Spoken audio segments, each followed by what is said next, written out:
ẹgbẹ́ òṣìṣẹ́ ń dúnkòokò ìyanṣẹ́lódì bí ọlọ́pàá bá kọ̀ láti fi olórí wọn Ajaero sílẹ̀.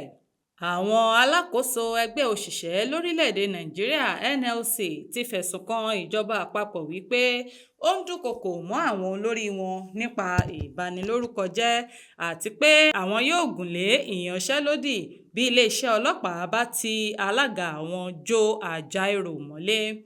Ìpinnu ẹgbẹ́ NLC rèé lẹ́yìn ìpàdé pàjáwìrì tí wọ́n ṣe ní olú ilé ẹgbẹ́ wọn tó wà nílùú Àbújá láàárọ̀ ọjọ́ Ìṣẹ́gun. Nínú àbájáde ìpàdé pàjáwìrì tí àwọn alákòóso ẹgbẹ́ NLC ṣe, èyí tí igbákejì alága Kọ́múrèèdì Adéwálé Adéyanjú buwọ́lù ló ti sọ pé àwọn yóò gùnlé ìyanṣẹ́lódì bí àwọn ọlọ́pàá kò bá tètè tú ọ̀gá àwọn sílẹ̀. Àwọn alákòóso NLC sọ pé òru èní ni ìyanṣẹ́lódì ọ̀hún yóò bẹ̀rẹ̀ bí ohunkóhun bá fi ṣẹlẹ̀ sí ààrẹ ẹgbẹ́ àwọn.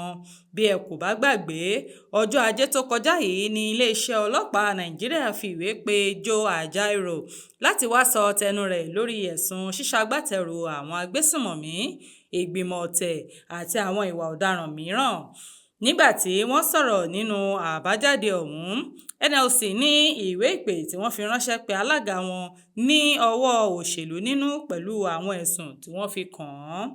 NLC ní kàkà kí ìjọba Nàìjíríà àti iléeṣẹ́ ọlọ́pàá tọrọ àforíjì lórí ìkọlù tí wọ́n ṣe sí olú ilé ẹgbẹ́ àwọn. Níṣe ni wọ́n bẹ̀rẹ̀ sí ń dúnkòokò mọ́ àwọn tí wọ́n sì ń ba àwọn lórúkọ jẹ́. Oníjọba ìlọ lórí ìròyìn yàjóyàjó fún ti tòní. Orúkọ mi Olúwafúnmiláyọ̀ Adéṣẹwọ́ láti ìkànnì Jígí Alára. Káfíńre pàdé o.